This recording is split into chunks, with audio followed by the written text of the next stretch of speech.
This podcast is a member of the Voices of Wrestling Podcasting Network. Visit voicesofwrestling.com to hear the rest of our great podcasts, as well as show reviews, columns, opinions, and updates across the world of wrestling.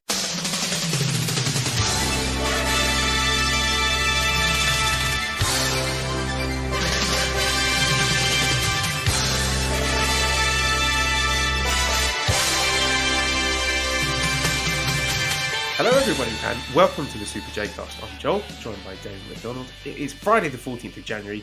This is episode 193. Damon, you've had, 2 hours of sleep with your busted shoulder. I'm up at 4:30 in the morning with my my two naughty children, ready for another high energy, high enthusiasm episode of the J-Cast. No, what it means. It means that we're in for a fucking doozy of a show is what we're in for. Usually these are the shows that roll. And there's plenty to talk about. And we're all just running on empty. The gas tank is empty when it comes to sleep for both of us. So yeah, actually, it's weird because I was really dragging until maybe like about 15 minutes ago. And then all of a sudden, I just got this fucking burst of energy. Like, all right, I'm banging out fantasy hockey lineups. I did a 5. I'm in maniac stage right now, Joe, because I did a 5-game parlay of over first period goals, like the most. I'm just like, fuck it, I'm going all in. So that's where we're at. So this should be a fun show. We got lots to talk about. Yeah, bumper show today. So let's get straight into it. David says, when Shibata's brain was removed, if it had to be placed in another wrestler's body, who would you pick? Was that the most fucked up thing a human being has ever put to print? Oh, I mean, look, we love Dave, but I do. More often than not, he will report something where you think, oh, come on, you've been worked by the company there, or I think you got the wrong end of the stick there, Dave. Somehow all that managed to come together in just the most amazing Wrestling Observer newsletter report I've ever seen, where he claimed that Shibata's brain was removed, treating him after the Sakura Genesis match. Oh, like, spinal cord's not a thing. That's not attached. So just okay. Let's just take this out. Just put it on this shelf here. Yep, put it over here. Just put it over there. It's gonna clean out a little bit. Yeah, it's dirty brain. Right. Somebody hose down this brain. Blow on it. When you take out a SNES cartridge. Right. Yes. Oh, fucking. And then of course, our maniac followers and listeners. I did get a hold of some of those comments. Oh my God, I was laughing so hard. I mean, if anything, you all made me laugh like I haven't laughed in weeks.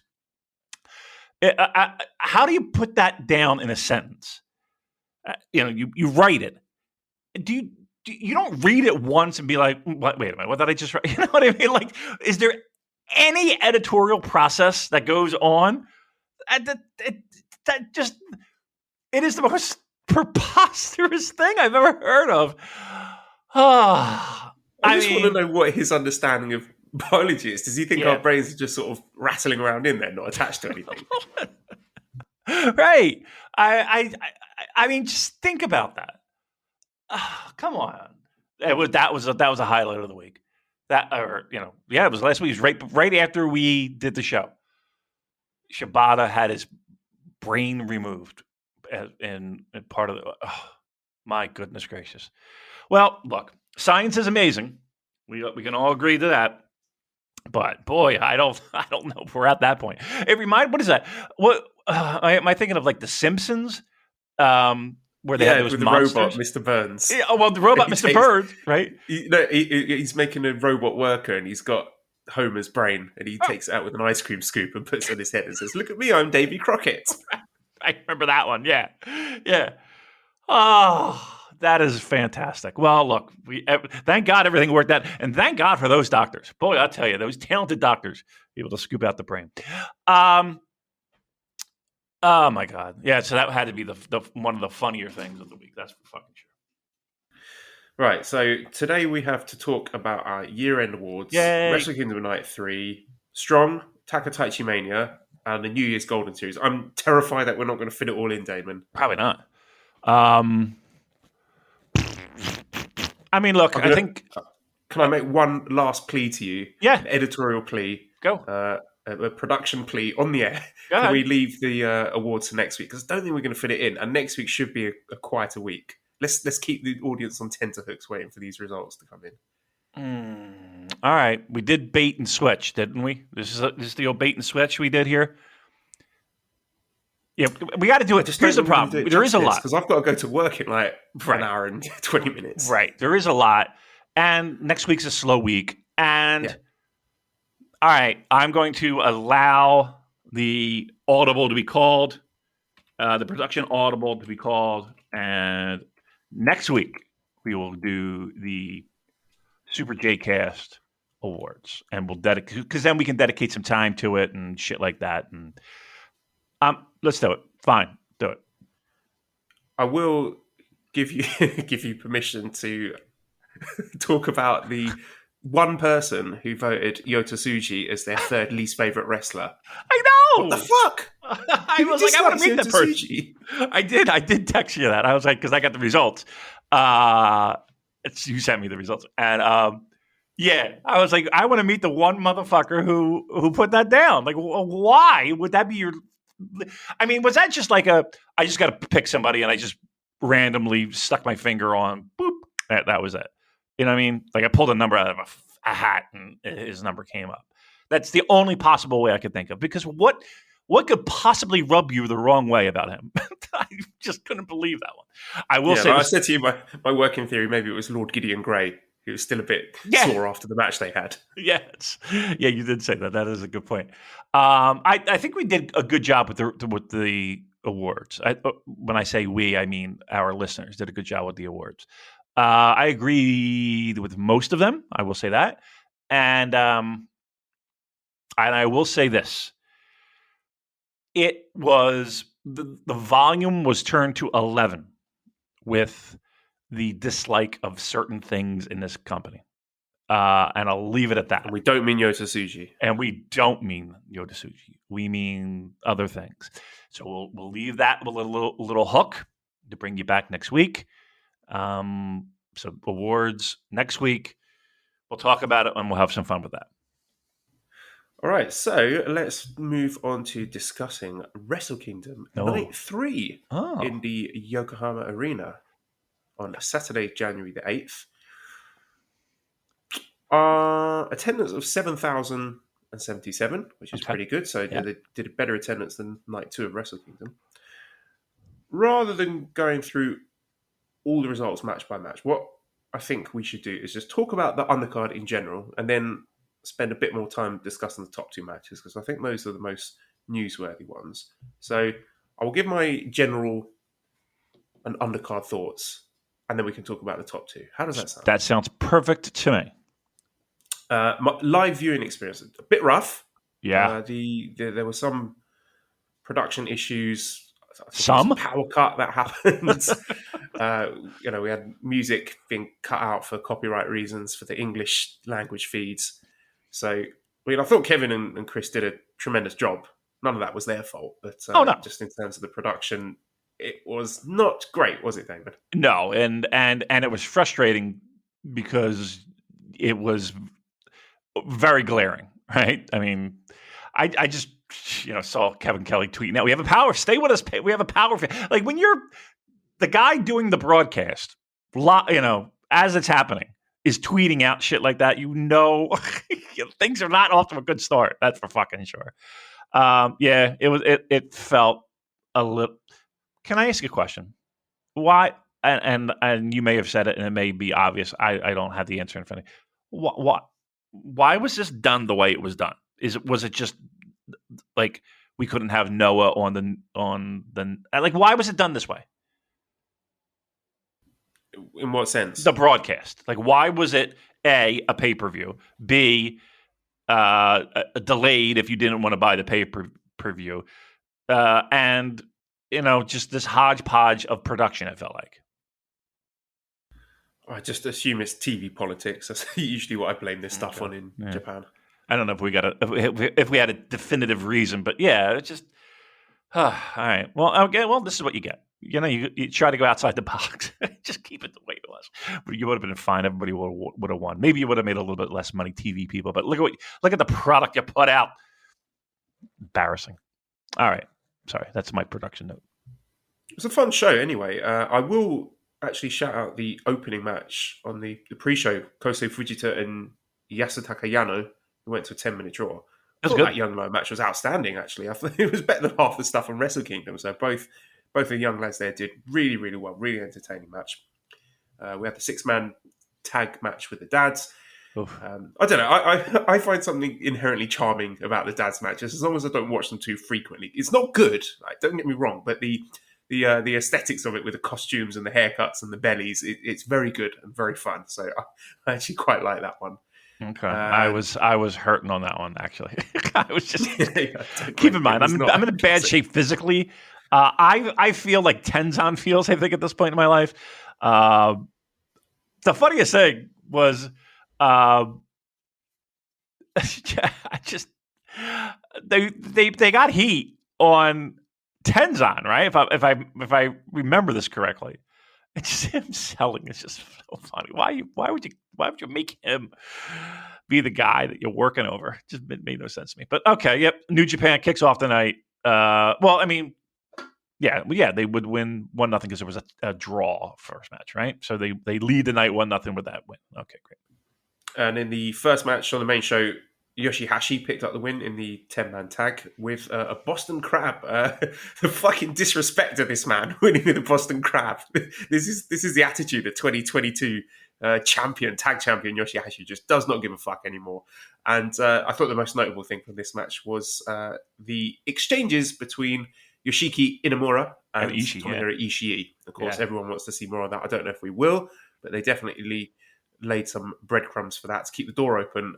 Did you see the gifs from the Noah show with Inamura, quote unquote, shooting on Kenta? So Kenta's sort of slapping him about at the start, and then a bit later on, Inamura's just like had enough of his shit and just absolutely potatoes.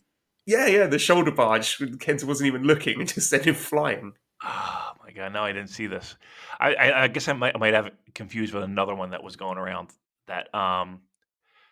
I don't even know if it was the same, so I won't even comment on it. But yes, that was the excitement from that match. Correct me if I'm wrong. This is where we had a lot of the outages, right? During this match, so it was kind of hard to get into. Yeah, we sort of picked up halfway through it, I think. Yeah, all right, but fine. I mean, here's the thing: the show was fine. This was fine. I just found myself. I like the idea of a Noah New Japan feud, right? I like the idea of a New Japan feud with other promotions. I dig that. I dig that idea, and I think everybody does too. I don't know. Maybe it was and again, we're talking the undercard here. I was just kind of underwhelmed with what the possibilities could have been. But okay, I think we complained about that earlier. Let's just stick with the matches, I guess. Well, Damon, everyone was bitching, it's just tag matches. We were treated to another singles match on this show, which was Show defeating Atsushi Kotoge. I mean, the solitary singles match on the main card being Show doing funny-faced House of Torture bullshit. I'm glad New Japan are putting their best foot forward here. I mean, that's a choice. Yeah. I mean, right. You're exactly right. That was a choice. I think... I mean, I know I was disappointed, but I can't say you didn't expect it with Show, and which I find amazing. You know how everybody talks about how much of a genius Paul Heyman was with ECW, where he was able to hide people's strengths, right? Or excuse me, hide people's weaknesses and showcase their strengths and really protect people. To put them in the best light possible, right? You saw that. Okay, so just taking that idea, I'm imagining like a New Japan match or training or something, and we got like Gedo, Jado, Liger, Rocky, Sugabayashi. Everyone's there just watching the lads wrestling, and Liger leans over to Gedo. Hey, have you noticed Show's funny faces? Right. They're really good. This is my point. That is the worst thing he does, right? And And again, we're doing these finishes, and we're getting them over in House of Torture and all this nonsense. So, like, I would think that Show would be the last person on your list to be a guy where we're showcasing this element of pro wrestling, right? This doesn't it seem? I know I'm using preposterous a lot today, but preposterous that Show is the guy that they said, "Yep, and here's we're putting you in this slot. You're going to be the guy that has all the interference and all the nonsense and all the funny faces, and you're going to look like you're being possessed at some point." Doesn't it? Like, isn't that just the most I don't want to say the dumbest choice, but like of all the people, like it would make more sense if fucking Taguchi were in that role to me. Like Show is just talk about a guy just being handcuffed by this nonsense. He's the guy. Well, I mean, from the rumors, if they're to be believed, the stuff on the VOW Patreon, the lads who are involved with this House of Torture stuff, they're not exactly keen on it either, but they're grateful. At least they're getting a push. So, yeah, I mean, there's lots of guys that no one really cared about Roppongi 3K Show. Right? Is this better? I don't know. I find the funny faces amusing. Is that what it's come to? The funny faces are amusing. That's disappointing. It really is. That's disappointing because if when Show came back from excursion, everybody was kind of talking about him being a guy. I don't know if everybody, but a lot of people were. And we were kind of waiting for the Roppongi 3K breakup. And it's like if you knew this in hindsight, oh my God, I'd be like, give me Roppongi 3K, 3K, 3K. Like I would play that music all fucking day long. I don't care.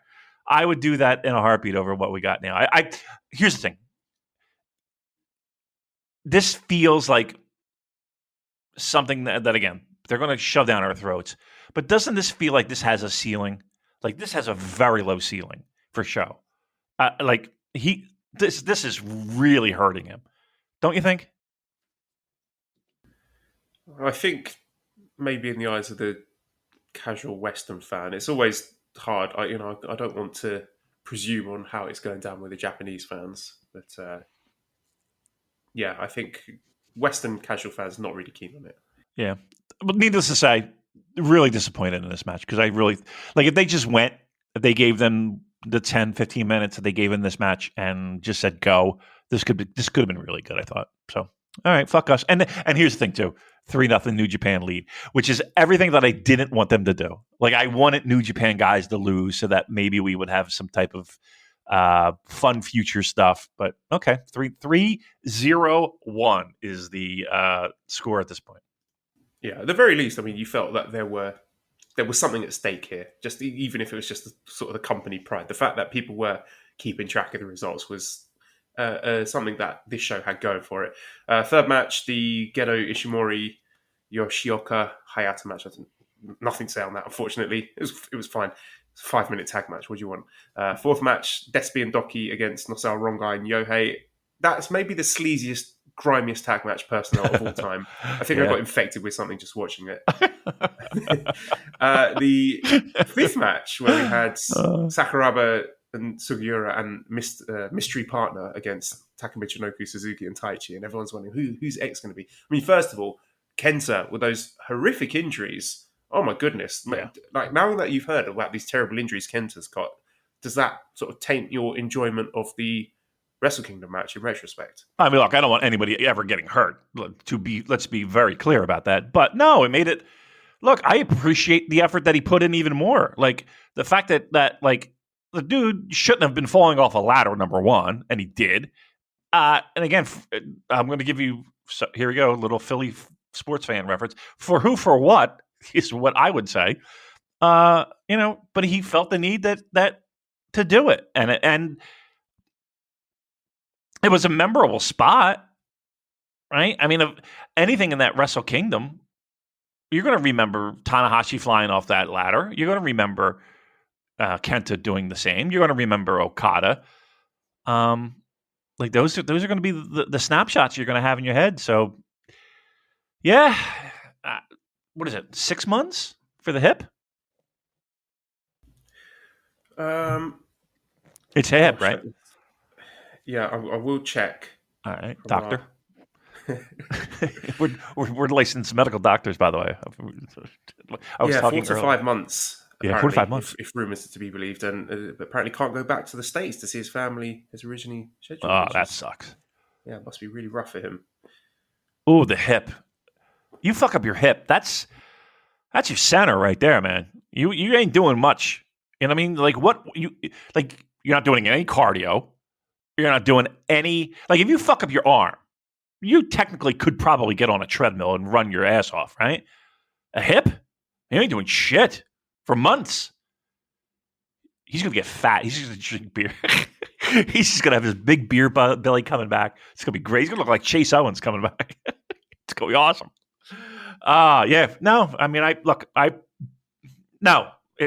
appreciate more though what he thought was the right thing to do for the match.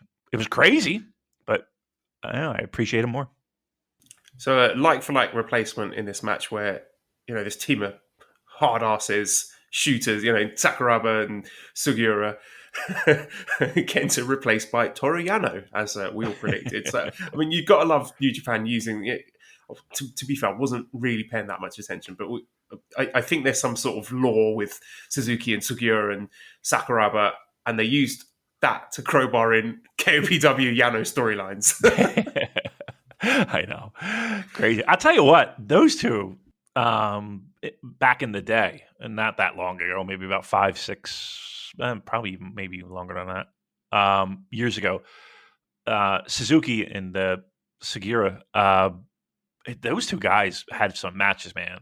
In Noah, those fucking things were really good. They seeing that tag match kind of jarred my memory again, being like, these are like when there wasn't a lot of highlights with Suzuki-gun and Noah, right? Matter of fact, there was a lot of complaining from people that Suzuki-gun was just bulldozing its way through Noah. Those matches were a highlight. Those singles matches were a highlight. Go out of your way to look those up because they are fucking great matches. This tag match, not so much. There were some cool moments. Some of the exchanges, like the Suzuki and Sugiura stuff, was quite fun. But yeah, anyway, 6th match with Dick Togo and Evil against Masa Kitamiya and Go Shiozaki. I'm sure when this idea of this card, this Noah versus New Japan stuff was announced, a lot of us were excited to see Go Shiozaki, who has been one of the best wrestlers of the last couple of years, to be mixing it up with the very best that New Japan has to offer. Again, if those VOW stories are to be believed, it was Ibushi that he was supposed to be facing. But no, now he's mixing up with House of Torture and overcoming the odds. But anyway, at least I was cheering for Go and Kitamiya to be beating up these idiots at the end of the match, which they did. So well done to those boys. Yeah. I mean, if I'm complaining about House of Torture booking, I'm kind of happy to see that one end the way it did. So, good old Dick Togo again. Got to protect everybody. Make sure. Like, honestly, why is Dick Togo in the ring? Why would they do this to us? I mean, that is something that actually jumped out at me when we're looking at what New Japan were willing to give Noah. And I don't know if this is reductive of me, how much this actually means, but in terms of the personnel that New Japan offered up on this show to take losses, pinfall, submissions, whatever, they gave Gedo, Taka Michinoku, Kanemaru, Dick Togo, and Kanemaru. Yeah. Isn't that, what does that tell you? Again, this was, as I was hoping going into this, we would have some decent names taking falls to lead up to future programs. That did not happen here. Right. And I'm sure the wrestlers would do it. I'm sure they'd be happy enough to do it. But, this world where we want, Okada against Kiyomiya, and Kiyomiya gets the upset pinfall and leads on to future programs. Like, we'd love that. That would be great. But there's no fucking way that New Japan are going to agree to anything like that. Yeah. And everybody's going to say, well, you knew this was going to happen. I mean, you look through the history of any type of interpromotional shows, that's what happens, And you're right. But even like if you go back to the 2016 G1 where there were a couple of Noah guys in there, there was Marufuji and Nakajima, and Marufuji got a win over Okada then. That's and then because there was a rematch at Kobe.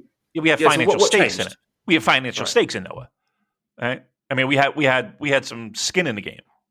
We don't have that now. I mean, we have a show that we wanted to do well, but let's put it this way: after this is all said and done, do you feel like there's going to be a long-term partnership with Noah? I really feel that there should. I mean, I could talk to this at the end of this review, but again, just looking at what New Japan were willing to offer up on this show, Don't feel like I'm skeptical. Yeah, doesn't feel like it. So again, you're right in the sense of this is what did you expect? Absolutely correct. The problem is that we are all in this kind of pandemic thing where, if you're looking at the financial ledgers of all these companies, all of them could use a little bit of a Kickstarter, right? Everybody could use a little bit of a boost. I don't know. It felt like business as normal, right? And I just don't understand that train of thinking. I just don't. I don't understand that logic of status quo. Nothing's changed. We're going to do a show that we would normally do anyway if we did have a partnership. But no, to answer your question, yeah, they have no financial gain in Noah yet. Seventh match there was Marufuji and Ogawa defeating Kanemaru and Zack. So there was a bit of afters with Zack and Ogawa. So again, this is something you can see the wrestlers are keen to keep this going and keeping the door open for future feuds. Let's focus on the top two matches then. So the eighth match was the LIJ against Kongo match where Shingo, Naito, Sanada, Hiromu Bushi defeated Nakajima, Keno, Manabu Soya, Tadasuke, and Aleja. So Shingo picked up the pin on Tadasuke after 26 minutes and 33 seconds. There was the big audible "oh" from the crowd at the start, and the grins from Naito and Nakajima as they got in the ring together at the start, ready to face off. The way they were looking at each other, it's like they didn't know whether to fight or to kiss each other. It was wonderful stuff. You can see they were just really thrilled to be in there with each other. And this felt like a big match. Yeah. Crowd were hot for it. Still didn't motivate Naito to take his t-shirt off, but that's Naito for you. And I mean, like most people, I think the most interesting pairing was Naito and Keno, with Naito, being a big shithead and taunting the perpetually enraged Keno. The Shingo and Nakajima segments were also really tantalizing because I think that is the singles match. If you were to ask people for one singles match, I think that is one that most fans wanted. And I'm glad that Shingo got the pin at the end here because it would have made me sad to see him, sliding back into the middle of the pack now that he's lost the IWGP World title. So I think for a non-Noah watcher like myself, Kongo came across as the coolest, the most popular faction, and Nakajima and Keno as the most interesting guys, the biggest stars. I mean, do you agree? Do you think Kongo sort of came off as cooler than LIJ here? I don't know if cooler, but at least comparable, right? I mean, he didn't feel out of place, and I don't think Kano felt out of place. Nakajima, I don't think. I thought it was. It wasn't like that was, and that's what I was worried about, like, especially in like a 6-man or a multi-man tag with arguably the most popular faction in all of pro wrestling in Japan, right? They would overwhelm, like their presence would overwhelm anything Noah threw at them. And I think that was the case. I felt like they were right there. It didn't feel out of place. I know I'm trying to find the words to make it seem like they were both stars and of equal footing. But maybe that's it. They were both stars and of equal footing. Yeah, so I thought this was a really fun match overall, and it's just exciting to see all these fresh pairings and matchups. And yeah, I really hope it continues because with those four people I mentioned, Naito, Keno, Shingo, Nakajima, there's big money on the table there, I feel. There is. And you again, my biggest complaint coming out is that I wish they would have done a little bit more to wet your palate for that more. because there is more on the table. But that feels like that's been the past 2 years with New Japan. Like all the things that they've left on the table. That's the story of New Japan, leaving things on the table. The main event then was Hiroshi Tanahashi and Kazuchika Okada defeating Kaito Kiyomiya and Keiji Muto. 24 minutes. Okada pinned Kiyomiya following the Rainmaker. Kiyomiya was a star here. Absolutely. That's what I've put in my notes here. I mean, first of all, I did love the aesthetics of Okada and Tanahashi with their title belts coming out together. There's something that feels a bit special about them tagging. They don't do it very often, but when they do, it feels like a big deal. Okada, he hit Kiyomiya very, very hard in this match, which I'm generously and probably correctly interpreting as a sign of respect. You know, I like your hustle, so I'm going to absolutely pummel you. Right. And, you know, Kiyomiya is exactly the kind of wrestler that I think New Japan are really lacking right now. A young Japanese star who, you know, weird Noah booking notwithstanding, you should be able to count on a guy like that being the ace of your company for the next 5 to 10 years. And New Japan have guys who I think might get there, who should get there. I'm looking at people like Shota Umino or Yuya Uemura. But I think right now, Okada should be wrestling a New Japan equivalent of Kiyomiya right now and laying the groundwork for the next long-term feud, for the next, you know, Okada-Tanahashi feud. Yep. So I think that's a bit of a gap in their roster right now. And despite Kiyomiya predictably taking the pin, I think we all thought he would, I thought Okada gave him a lot here and made him look like the star of the match. I thought he was tremendous here, Kiyomiya. I did too. I thought, honestly, he was the star of the match, which going into it, I might not have had that thought.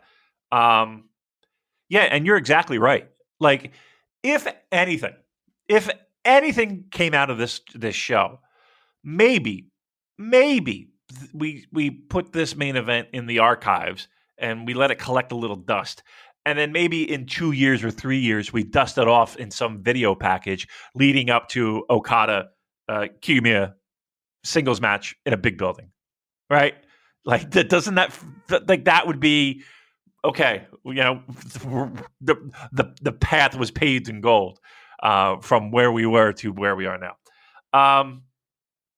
You're right, though. That is missing in New Japan right now, and like, I would love someone to play that role currently in New Japan, but I would also love the fact, or love if the possibility were there, to just cherry pick right now. You know what I mean? I know we're not a company that tends to do that too often, where we're doing a little talent raid. That would be first on my list. Of anybody on that Noah roster, just the potential upside, the upside. Wouldn't you be first on your list?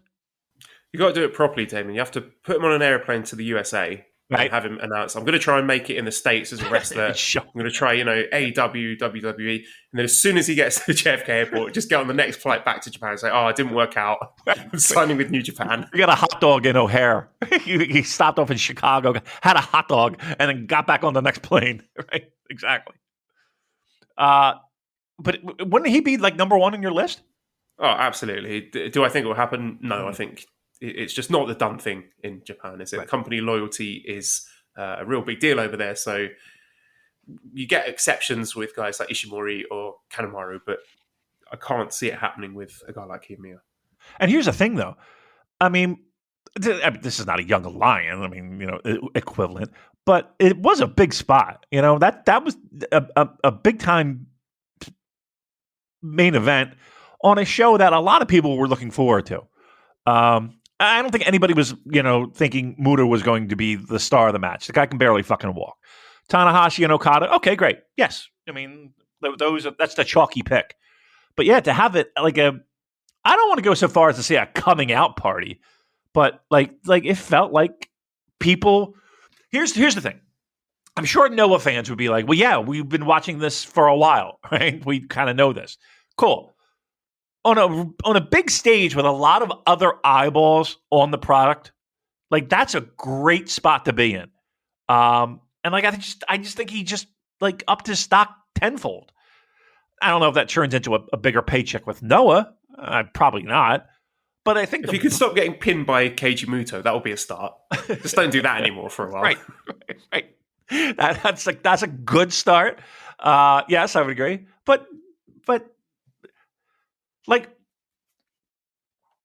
I don't know if I would go so far as to say that Noah has more of an upside than New Japan. But I think they do. You think they do? Really, I do. Yeah, I think they feel like the hotter product right now. I don't know. I don't know if I would go that far, but they feel okay. Let's it's a conversation. They feel like they're on an upward trajectory. Yes. Whereas New Japan feel like they're on a downward trajectory. I think New Japan's not on a downward. I think New Japan is on a level. I think they are. They have the kiddie pool things on their arms, and they're kicking their legs to stay afloat. Do you really think that Noah? And again, I speak from a Western perspective.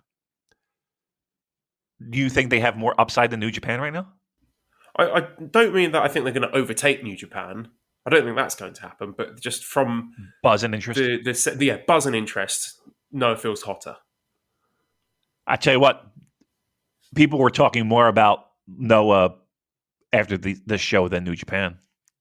I mean, and the way that Noah present their product is how I want New Japan to present their product. Right. Just, it's hard hitting, it's authentic. Yeah. There's less shenanigans, there's less bullshit. It just feels more like, I don't want to say pro wrestling, because I mean the shenanigans is perhaps an inherent part of pro wrestling, but closer to that sort of approximation of it feels like classic 90s pro wrestling. Yeah, it feels like the Premier League version of Strong. Does that make sense? Yes, because that's what I got. Yeah. All right. I mean, look, that's the truth. Yeah. You will remember, Damon, I guest hosted on Chris Charlton's Eggshells Companion podcast. I do. A couple of years ago when we chatted about Wrestle Kingdom 3, where the main event there was Hiroshi Tanahashi against Keiji Muto. I've got to be honest, I didn't think I'd be speaking about another Tanahashi versus Muto Wrestle Kingdom main event match 12 years later. Muto was looking a bit dodgy back then, but here we are. Isn't it funny that we did his podcast? We both did it. Yeah. Doesn't that seem weird to you? Saying that we both did. First, that Charlton had a podcast, and two, we were both guests talking about different Wrestle Kingdoms. I can't believe I got the invite. To be honest, I was like, "Seriously, you want me? I'm an idiot. Don't talk to me. I know nothing." It's a good episode, though. Check it out if you haven't heard it. But I thought Muto didn't look terrible here. His involvement was fairly limited, but very fun match. Nothing thrilling. Nothing that's going to be on any match of the year shortlist, but an enjoyable crossover with some big stars. Kiyomiya looked really good. And just the whole event made me, like we talked about, made me want more cross-promotional stuff, not just with Noah, but with other promotions. Because if this travel ban is still there for the whole of 22 and the clap crowds are still there, New Japan is going to be pretty fucking dry without any new talent. Yeah. You can tell the wrestlers are keen. They've been laying the groundwork for future matches. I really hope the respective offices can work something out. Yeah, I mean, I know that a lot of the chitter chatter going into the year was, New Japan wanting to extend olive branches to all these different promotions, and Dick Togo being one of the people that helped facilitate these things. But they almost have to. They almost have to, even if you didn't want it. If anything. What this show did do was feel fresh, didn't it?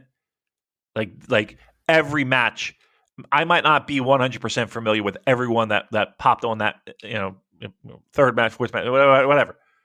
Everything felt fresh, and at least everything had me like, okay, let's see show me what you got. Right?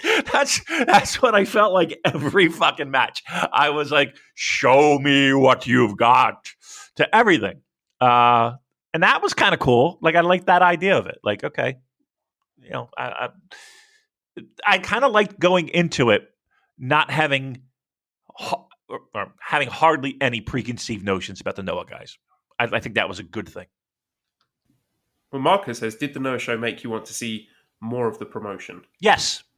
1,000% yes. What it also why can't I fucking talk? Would I also want to see them working together in a more long-term storyline building program? 1,000,000,000% yes. But the product itself, yes, Yeah, absolutely. If there was like nothing more, if these two promotions don't do any more collaboration this year, that's going to be a massive fucking disappointment. Oh, Right? yeah. That's going on our disappointments of the year ballot. Yep. Yeah. And here's the This thing: can't be it. There's got to be more than this. and after the whole show was done, Joel, the way we got Kiyomiya, crying, doing the old, doing it the modern day Okada thing. It's there for the taking. It's there, but this company finds a way to just have those. How many moments did we talk about last year that they just completely forgot, or they just put in the shelf and said, "Okay, we'll get to it in a year or two." We'll see. Hey, Mehdi says, which match do you think will be the first one-on-one Noah versus New Japan big match, and when? I mean, I'll tell you which one I want. I think everybody can guess that, but I don't think that's going to happen. Like, do you see a singles match happening anytime soon? Unless we're going to get the big Kotoge versus Show rematch then. Yeah, I mean, I can tell you matches I would like to see. I mean, I laid out quite a few of them in this review. Do I think we're going to get them? If I had to put money down, Super J-Cast branded gun to my head, unfortunately, I'm going to have to say no. I don't trust the New Japan office enough to do the right thing here, I'm afraid. But here's the thing. They told you what they're going to do. They're going to give you Dick Togo lying down. They're going to give you Kanemaru lying down. They're going to give you who else fucking lying down? Taka Michinoku, yeah. Taka Michinoku. They fucking scraps right from the table. Scraps, right? Not even scraps. Ah. I knew we were off to a bad start when Yoshihashi's winning with a Boston Crab. That's alarm bells are ringing then. Right. I mean, I know this is a New Japan podcast, and maybe we should be gloating or pumping our chests to be like, we're the best product. It doesn't feel that way. Like, I feel like it would have been better to go the other way. Yeah, you're right. I mean, I just don't. I mean, seriously, there's no way we're seeing singles matches. Let me take that. Well, okay, sorry. A question here. MGC Universe says, would you be up for seeing NJPW wrestler compete for a Noah title again, and a Noah wrestler compete for an NJPW title? Give me odds on that happening. I would say less than 20%. Let's put it that way. Less than 15%, to be truthful. Didn't Kenta challenge for a Noah title fairly recently? That's what I'm saying. Like, you might get a challenge, but you're going to get Yuji fucking Nagata. You know what I mean? Like, you're not getting Okada, you're not getting Tanahashi, you're not getting, you're getting Nagata, you're getting, I'm trying to think of, I mean, even maybe like a level higher, maybe an Evil, I mean, wouldn't it be awesome to have, I don't know, just for the sake of argument, let's say Kiyomiya's made such a good impression on Okada that Okada allows him, grants him a title shot at his IWGP World title. Fantastic. And then Kiyomiya manages to steal the win somehow, uses his smarts or gets a flute win or whatever, manages to win clean, I don't care, gets that title, takes it back to Noah, is like, come and get it, motherfuckers. Yes. Wouldn't that be great? Oh my God. And that is the running feud for this year. Noah holding the IWGP title hostage, and New Japan wrestlers have to try and get it back. They're cowards. They would never do it. Like, it's amazing how smart these pro wrestling people are that have been in the business for so long. Yet, it doesn't just seem like that. Wouldn't that just be, and maybe we're the dummies in the sense of, we think I just, that would be cold. I understand all the reasons why they won't do it. I mean, Don't get me wrong. I don't want you to give me the boring business if they did reasons. that, it would devalue. I know they're never going to do it, and I understand the reasons why they won't do it. But I just think it would be cool and fun. All right? Oh my God, cool and fun. The minute the fucking 3 count happens, Joel, everyone's online. Everyone's like, "Wait, what happened? I got to see this match." Okay, so now you're getting some residual. You're not making any money off of that, but you're paying dividends in buzz. And I got to see the rematch. I got to see this feud. I got to see where this fucking goes. You are going to get eyeballs on both sides.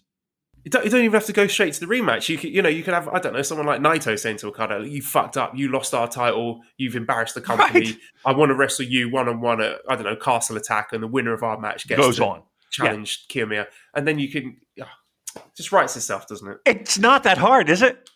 It's not that hard. And again, we understand the politics, and it's very easy for us to sit here and just, galaxy brain this fucking shit.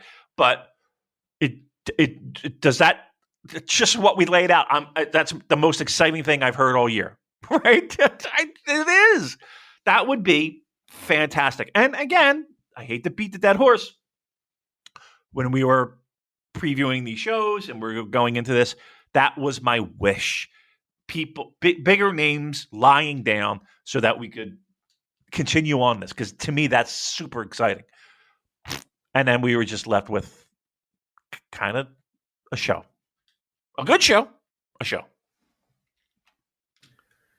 Louis says, "I felt this night through of Wrestle Kingdom with Noah was exactly what New Japan needed to kick off the year. Is there hope 2023 will be a turnaround in fans and people watching?" I don't know if that's a typo or if Louis, as of the 14th of January, has written off the entire of 2022. It's just like, okay, this is going to be garbage, but maybe in 365 days or so, things will get better. Long-term build.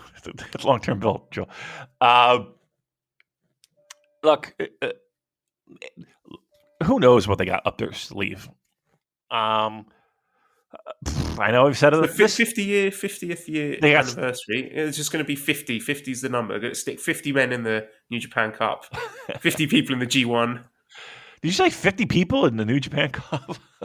Wouldn't that be insane, Dave? They can barely fill out 32. They need a lot of help if they were going to do 50. I can't imagine them having 50 people in the New Japan Cup. Let me repeat that. I can't imagine them having 50 people in a New Japan Cup. Insanity. All right, well, let's talk about Strong then. So we had the show Nemesis on Saturday, January the 8th. Opening match, we had TJP defeating the DKC. I know everyone hates TJP. I don't like him either. He's a plonker, but he is leaning into that. And just some of his sort of post-match stuff, he is leaning heavily into the fact that he's a sort of anti-vax fucking idiot. So I still think he's a good wrestler. And now I can actually channel my hatred for him as a heel. I know plenty of people don't want to do that. You draw your own line when it comes to separating the art from the artist, blah, blah, blah. I thought this is pretty good. Second match, we had Hikuleo and Chris Bay defeating Jordan Clearwater and Keita Murray. Now, Keita Murray was an interesting name because I looked it up. He had a cup of coffee in the WWE. Keita Murray has a win over The Miz and Shane McMahon. Isn't that amazing? Oh, that's what was it? Was this like on 205 Live or something? Or where would we find this? So I found this on his Pro Wrestling Wiki. So he was in NXT in 2018. He lost in a squash match to Lars Sullivan in 35 seconds. Not so good.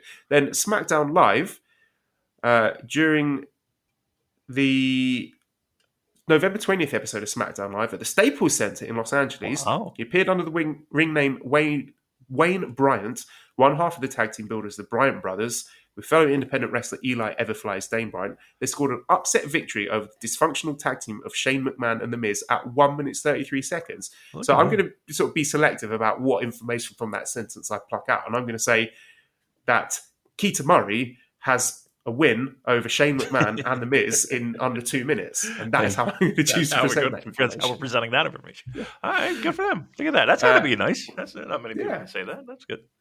Third match here, Eddie Kingston defeating Gabe Kidd 12 minutes, 37 seconds by Huracan.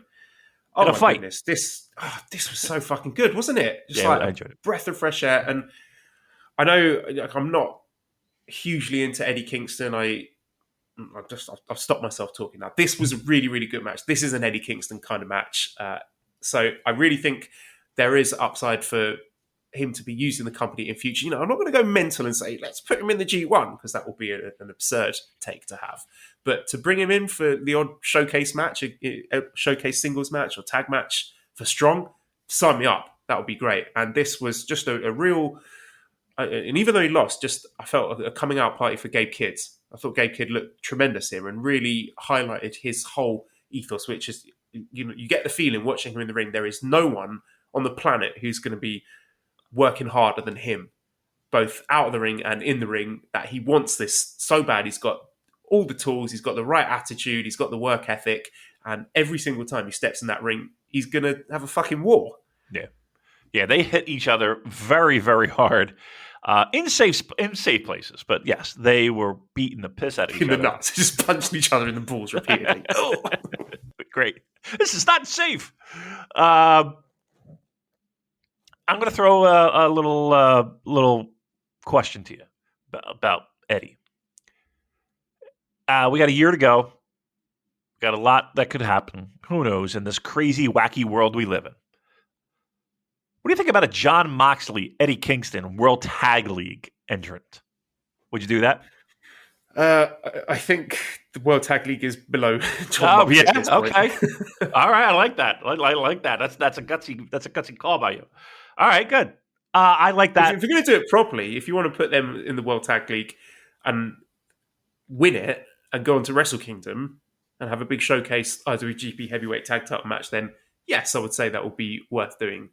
But I think Eddie Kingston is very, very good at a particular style of match. I don't know, I could be talking out my ass. I'm not sure if he has the range to be working a variety of different styles and opponents, but certainly I liked what I saw here. I think he does. I think he has that range, and I think it doesn't show it often, but I think he does. And I will go so far as to say this.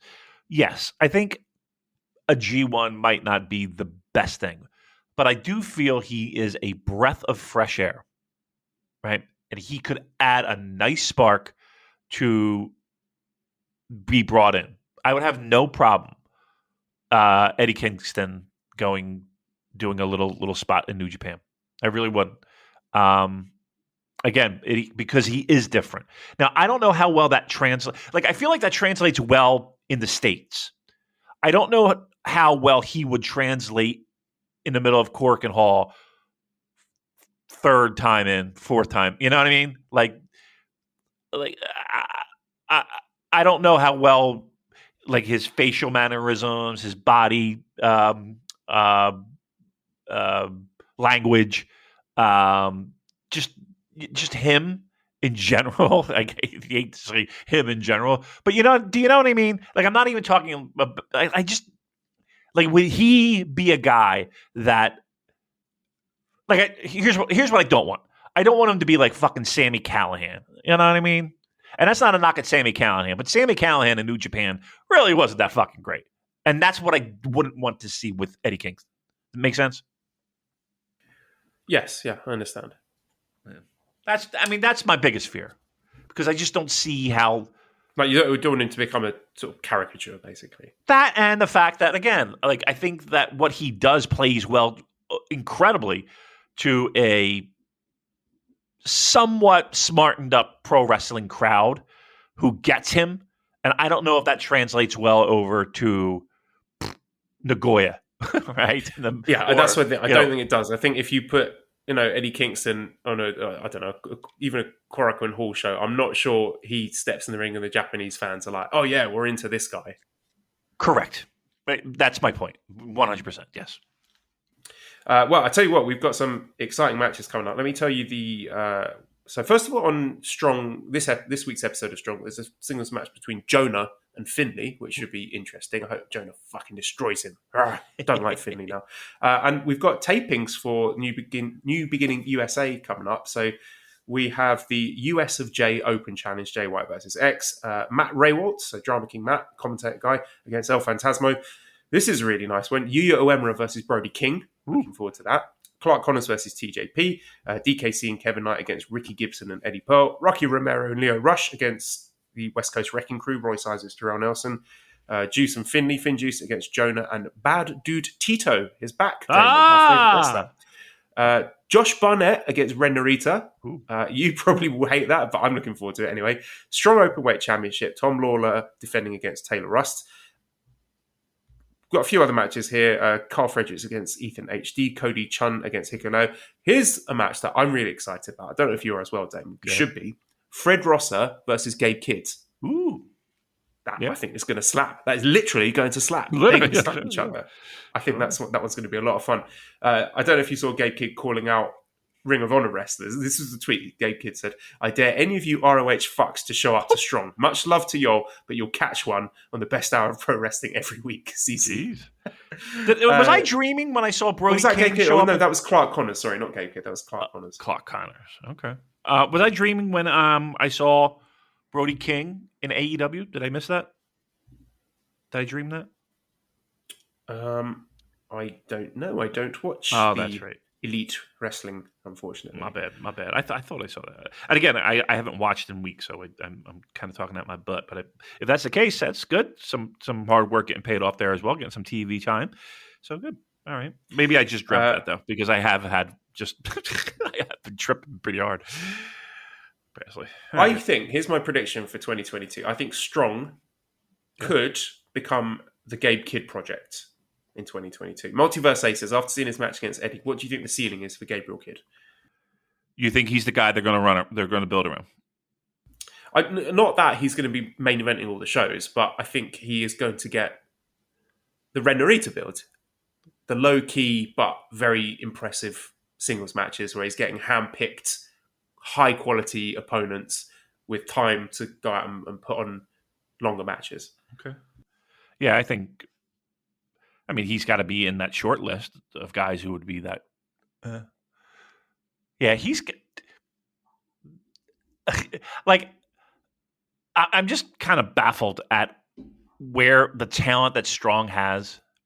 And it does feel like it's just a matter of time before a lot of those guys just bust through the ceiling. It really does.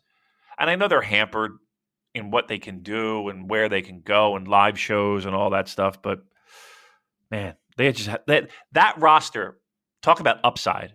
I mean, is there a guy on that strong roster where, and again, I don't, this is more of a yes or no. You don't have to pick it out because we don't have to pull, we don't have to fucking shit on someone unless you want to. Is there a guy on that roster that you are just like, this guy, I'm just down on this guy? There's not for me. Yeah, people I'm still a little bit irritated with Finn Juice because I just feel that they should be doing more and that they could be doing more. But that's not because they're bad wrestlers. I mean, I think they're tremendous wrestlers, but they're just they're delivering far, far below their potential right now. Right. I don't know if that really answers your question. Well, I mean, I think it's more. It does. But I was thinking more. Crap wrestlers, basically. Yeah, Do they have any crap wrestlers on the roster? No, I don't think so. I think it's, again, I've been talking about this for about 2 years now. Just an incredible mix of, high quality veterans who can go out and teach the kids a thing or two, stars who are approaching their prime or in their prime, and incredibly talented youngsters. Yeah. Huge upside, man. Like that show, that they could just, I don't know what they need. I don't know. Production. I think they're missing that killer main event. The match that everyone's like, oh my God, you got to see this thingy versus thingy. Just to get eyeballs there. It was incredible. Yeah. Yeah, you're probably right. Get like Dave Meltzer talking about it. Get just to get some eyeballs on it. It's hard to do, though. I mean, it's harder to do in a warehouse that holds 200 people. It's hard to do. But yeah, they got to find a way to have another one of those just main events that occupy that entire hour. No, what they really need to do is do a little bit more of those special shows, and not just have an hour strong resurgence. Yeah. Or, yeah, and have that broadcasted as like a Clash of Champions kind of thing, where it's maybe quarterly you get that, and maybe they have that in the works. But the idea of 3 matches on an hour or whatever, less than an hour show every week, I don't know. We need to build just. I wish that they did more of that, build toward those bigger shows and have more of them. Okay, Chris says, are God, Jay White, and Finn Juice full-time strong wrestlers? I think Jay is. Finn Juice, I'm not sure. I feel that might be a sort of treading water until the contract's up. situation. God, I don't think they're full-time strong though, because they're going to be appearing in Impact soon, I believe. And God are more than willing to get on the plane to Japan and sit in quarantine. So I wouldn't put them as full-time strong wrestlers. So no, an answer to that. Do you think Tanahashi will fly over to defend the US title or others? Yep. I do. Yeah, why not? Why not? I do. Okay, let's talk about TaichiMania. I just want to talk about the top two matches specifically, where it's just a big old Suzuki-gun fun time. You know, the babyface faction. It's just funny. Like they were the grimiest heels a couple of years ago, and now they're all out there having these like clean birthday as a party singles match, parties, saying nice things to each other. It's just so wholesome. Right. There was a great message actually. I think it was Liam Jones in the Voices of Wrestling Slack where he talked about Suzuki-gun. Yeah, Suzuki-gun has grown into this really interesting blend of false bravado that's also hiding a ton of insecurities. That's why I find their promos to be so interesting. Taichi constantly blaming himself for Tekka's losses and holding back Zack's career. Zack struggles with winning the big one and his fragile cockiness that buckles every time. Despy constantly feeling like he's below everyone else and him dealing with his newfound place as a top junior. Doki is the guy who never should have made it in the business. Taka was blackballed and his company splintered off. Kanemaru's a drunk. Suzuki's an actual psychopath who they all respect but also kind of hate most of the time. So I thought that was just nice sort of Suzuki-gun in a nutshell. These sort of weird, oddball, misfit, I feel like we should be the official podcast of Suzuki-gun. We would fit right in. Fit right into me. I can't think of anything better. This feels like this is a really fun show. Despy against Taka Michinoku. That was a really great display of selling, I thought, from Taka Michinoku. It's been a minute since I've seen Taka in a featured singles match. And he's very much a wrestler's wrestler. A guy who's absolutely mastered the fundamentals. So when you give him the tap on the shoulder, you know that he can deliver. And I thought this was a really good display of grappling, submission, good scrambles, good counters, very slick pinning combinations down the stretch. Very nice mat work. That it was good to look at, good to see with my eyes. So that was the semi-main event. And the main event, Taichi versus Doki. Oh man, I thought this was really great. This is one of the best matches I've seen this year. Like the whole thing, including the post-match, felt like a big celebration of Doki, because it was a really understated performance from Taichi, I felt, who allowed Doki to really shine out there. And, even some parallels to Okada and Kiyomiya, the fact that, Doki didn't win, but it was still sort of a showcase for him and he looked like a star. And, even the fact that he's a junior and Taichi's a heavyweight, just not a factor here. We had Doki kicking out of a lot of big moves and came pretty damn close in the closing sequence. I just found it a very exciting match. There was that one terrifying spot where Doki tried to do a springboard moonsault to the outside, caught his leg on the rope. He almost landed on his fucking head. Oh my goodness, I was wincing. And I hate to say it, but perhaps that's part of the appeal with Doki. Like he's like 2017 Hiromu. He always likes to do something mental and dangerous, and there's like a 60-40 chance he's going to fuck it up and crack the burn. Sabu. We hope he doesn't get hurt. Yeah. This has a 20% of just fucking shitting the bed. But yeah, the expected value of this fucking move that he's going to perform, could be. Yeah, that's exactly what it is. Yeah. But then he'll do that, and then a minute later he manages to like flawlessly pull off a backflip from the apron, lands on his feet, hits the DDT. So it's that uncertainty that makes him so fun to watch. So yeah, I enjoyed this main event very, very much. I did too. I enjoyed everything from those two matches, the post match, birthday celebration. We've got to talk about the post match. So if anyone's haven't seen it, Taichi. It's on the New Japan World. It's on New Japan World. You can watch the whole post show for free. Yeah. But it's just really heartfelt, emotional promo from Taichi where he put Doki over and all his struggles and all his accomplishments and their relationship, their history, going to Mexico, Milano's involvement, and it just really got across how much Doki has struggled and overcome, and how really he shouldn't be there. He shouldn't be, a guy who's in New Japan and getting main events in Korakuen Hall. He was a guy who was just sort of lucky enough to sneak in Best of the Super Juniors because I think it was Kanemaru. Was it? No, it was Despy who got injured, wasn't it? At TaichiMania, getting punched in the face by Jun Kusai. Yep. Right, so very, very fitting here that Doki is taken centre stage at this TaichiMania. And you know what, before you go on with that, it's like, not only that, but you really heard what Doki means to Taichi. You know what I mean? Like that's what, like, listening to that post-match was this is not a 2-minute post-match thing. Like Taichi on the mic talking about their experiences in Mexico and how Doki didn't have two dimes to fucking rub together. And, Taichi taking him under his wing, and the hair match that Taichi lost that Doki was crying for days over, and just those little things. And it's like, but you heard in Taichi's voice like how much all of that meant to him. It wasn't even just as much the mentorship that Taichi gave to Doki. I can't believe we're spending 10 minutes talking about this fucking like if you told me 3 years ago I would be talking so positively about anything involving these two characters. I was nervous, David, when I said on WhatsApp, you got to watch this TaichiMania thing. I was worried you're going to be like, fuck off. That's the last straw. I'm not doing this show anymore. You're mental. I should have hit send.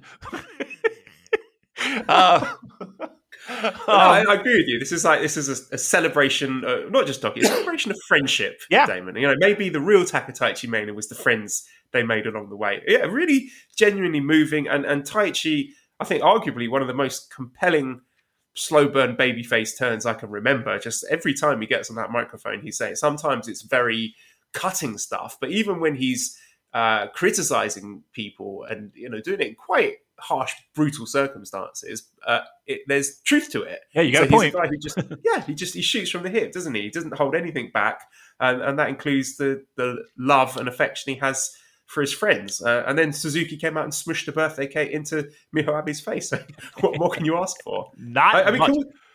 Can we officially say that Doki's good now? I'm proud to say I was on board from day one. From that first match he had, I think it was Ren Narita in Best of the Super Juniors. He's not a meme anymore, right? No. He's genuinely good. He's built a really impressive fan base. We've got questions about him. Bash says, is 2022 going to be the year of Doki? Derek says, how good is Doki? At first, I'm like, who is this Mortal Kombat looking motherfucker? And then he dumps Hiromu over the top rope and he has a killer main event at Korakuen. And again now against Taichi. Don't need to ask, but what's the over-under for Doki 2022? How good is Doki? What do you think, Damon? Do you think I've asked you this before, I'll ask you again. Do you think he's a future IWGP Junior Heavyweight champ? Because the story, if nothing else, is extremely compelling and he is able to put on thrilling matches. I hope so, number one. Number two, I feel like physically he could do it. Like he it's not like I would take Doki over Master Wato any day of the fucking week. We know that. And he is exciting because he is, does have that element that we talked about before, where it is, the upside. You put your money in, hoping to get the big payoff. I think his year will be very similar to what we've seen in the past, where great matches and great moments. But I don't think the company is going to give him them. I mean, maybe I'm wrong. I hope I'm wrong. I want to be wrong. But junior tag champion with Kanemaru. Here's they brought in Doki because they, let's be honest, did it as a favor, right? He was brought in as in Suzuki-gun as a favor, and he's not. Look at how New Japan waited and waited and waited and waited and never really had faith in Yoshihashi, for example. I mean, do you think? I think New Japan values Yoshihashi more than they value Doki, which I think is, I don't know. Again, I think they have a lot of upside with Doki that they don't even realize they have. I hate to say it, and I worry that will get that like his promise, his upside will never get fulfilled because New Japan thinks of him as Doki, the fucking garbage wrestler, as opposed to Doki, the guy who, okay, I don't know, he could be in meaningful spots, and I think he has the tools to do it. Let's put it that way. Where I didn't think that before. The J stands for Jeff says, is it time to pretend that TaichiMania 3 was secretly Wrestle Kingdom so that we could call Taichi Doki the Wrestle Kingdom main event? And Andrew says, which was better value for money, TaichiMania or Wrestle Kingdom Night 3? Great call. Speaking my language here. That's good. I would go with the Noah, because I think there's more upside with Noah than there is with, like, what was the undercard of fucking TaichiMania. You know what I mean? Like, what are we doing there? No, I think there's more upside with a Noah involvement with New Japan. Absolutely. Okay, well, let's touch on the New Year's Golden Series match announcements. What? We're not going to preview everything because we'll be getting to that in future weeks. Okay. Zack Sabre Jr. is taking some well-earned time off, maybe going back to the UK. He's not booked on these shows, so probably going back to visit family. Deserves it, absolutely. So this New Year's Golden Series starts on January the 20th. The first 12 shows have nothing interesting. I looked on each and every one of the cards. Nothing. Like we're talking like 6-man tag main events. There's nothing interesting there. Very, very skippable. Now, February 11th in Sendai, we got Tiger Mask versus Ishimori. Yo versus Sho again, so running that into the ground. And Wato challenging Despi for the junior title.